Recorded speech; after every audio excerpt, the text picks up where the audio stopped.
Assalamualaikum warahmatullahi wabarakatuh. Halo teman-teman. Di video kali ini kami akan membahas tentang analisis sumber dan penggunaan modal kerja pada PT Pertamina. Sebelumnya, kami ucapkan terima kasih kepada Ibu Rawintan Endas Binti selaku dosen pengampu mata kuliah Analisis Laporan Keuangan. Perkenalkan, kami dari kelompok 1 yang beranggotakan saya sendiri Nada Lutfi, kemudian ada Muhammad atau Al-Ghozi, lalu ada Rifki Ramadan, dan ada Rizka Amalia Adani. Pokok bahasan yang akan kami bahas pada video kali ini yaitu ada 4 poin. Yang pertama, ada profil perusahaan dan pengertian secara umum. Yang kedua, ada faktor yang mempengaruhi modal kerja. Yang ketiga, ada sumber dan penggunaan modal kerja. Dan yang keempat, laporan sumber dan penggunaan modal kerja.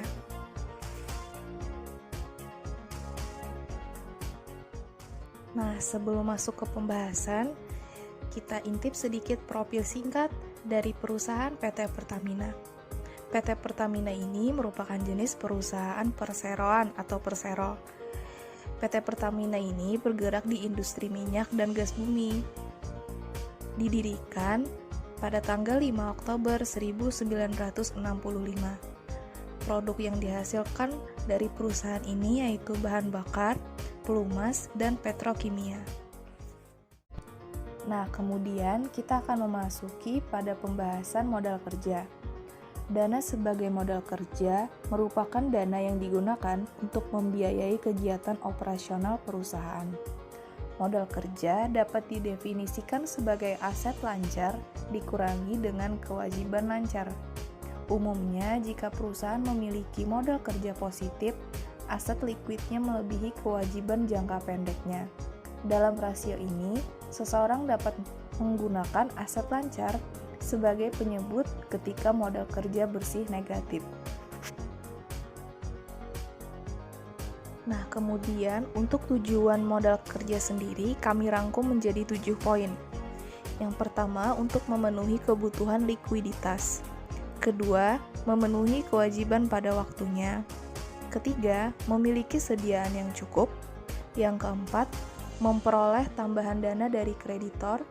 Kelima, memberikan syarat kredit yang menarik. Yang keenam, memaksimalkan penggunaan aktiva lancar. Dan yang terakhir, melindungi perusahaan apabila modal kerja turun. Nah, pasti teman-teman pada bingung nih, apa sih itu analisis sumber dan penggunaan modal kerja?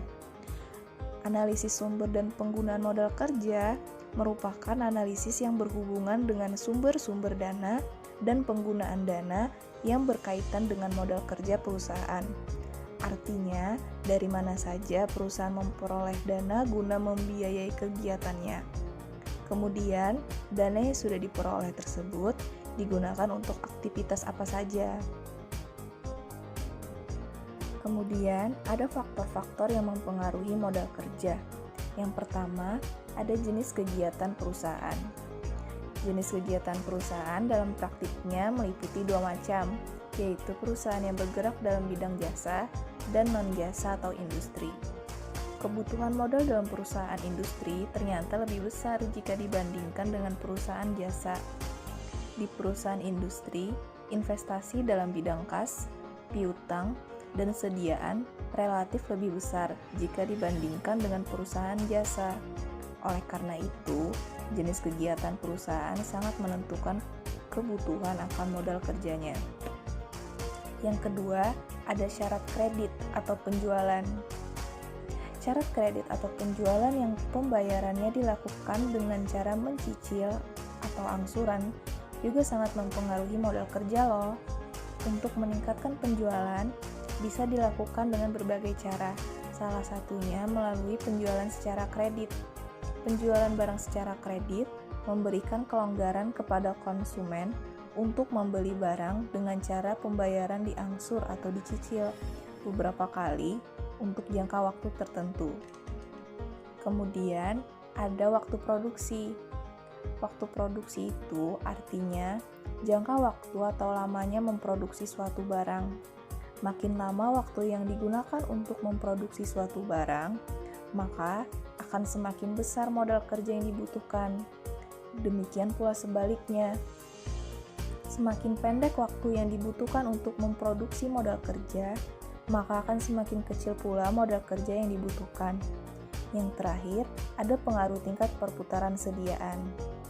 Pengaruh tingkat perputaran sediaan terhadap modal kerja cukup penting bagi perusahaan, karena semakin kecil atau rendah tingkat perputaran, maka kebutuhan modal kerja semakin tinggi. Demikian pula sebaliknya. Nah, dengan demikian, dibutuhkan perputaran sediaan yang cukup tinggi agar memperkecil resiko kerugian akibat penurunan harga serta mampu menghemat biaya penyimpanan dan pemeliharaan sediaan. Kemudian, materi tentang sumber dan penggunaan modal kerja. Pada pembahasan kali ini akan dibahas langsung oleh teman saya, Rizka. Sumber modal kerja ini bisa diperoleh dari yang pertama, hasil operasi perusahaan, yang kedua, keuntungan penjualan surat berharga, yang ketiga, penjualan saham, obligasi, dan aktiva tetap, yang keempat, memperoleh pinjaman, dan juga bisa memperoleh dari dana hibah. Setelah memperoleh modal kerja yang diinginkan, tugas manajer keuangan adalah menggunakan modal kerja tersebut. Hubungan antara sumber dan pengguna modal kerja sangat erat, artinya pengguna modal kerja dipilih dari sumber modal kerja tertentu atau sebaliknya. Pengguna modal kerja akan dapat mempengaruhi jumlah modal kerja itu sendiri. Seorang manajer dituntut untuk menggunakan modal kerja secara tepat sesuai dengan sasaran yang ingin dicapai perusahaan. Secara umum, dikatakan bahwa pengguna modal kerja biasanya melakukan perusahaan untuk yang pertama, pengeluaran untuk gaji, upah, dan biaya operasi perusahaan lainnya. Yang kedua, pengeluaran untuk membeli bahan baku atau barang dagangan. Yang ketiga, menutupi kerugian akibat penjualan surat berharga. Yang keempat, pembentukan dana. Yang kelima, pembelian aktiva tetap seperti tanah, bangunan, kendaraan, mesin, dan lain-lain. Yang keenam, pembayaran utang jangka panjang seperti obligasi, hipotek, utang bank jangka panjang. Terus yang ketujuh, pembelian atau penarikan kembali saham yang beredar.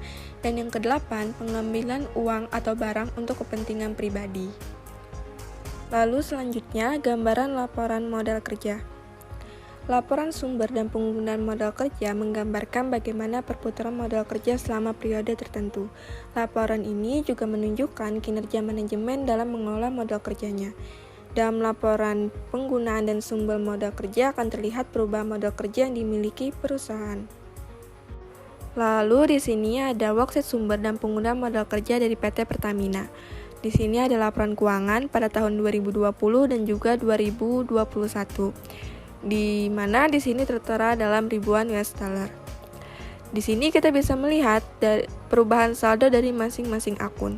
Seperti kas dan setara kas pada tahun 2020 itu menunjukkan 9.937.032 US dollar dan pada tahun 2021 itu menunjukkan 10.933.970 US dollar. Nah, di sini terdapat perubahan saldonya kan sebesar 996.938 US dollar. Itu untuk kas dan setara kas. Begitu juga dengan akun-akun yang lain, untuk perhitungannya juga seperti itu. Lalu pada bagian pasifanya juga sama, untuk menghitung perubahan saldonya bisa dilihat dari data tahun 2020 ke 2021. Lalu selanjutnya kita bisa menghitung modal kerja dari PT Pertamina menggunakan konsep kuantitatif.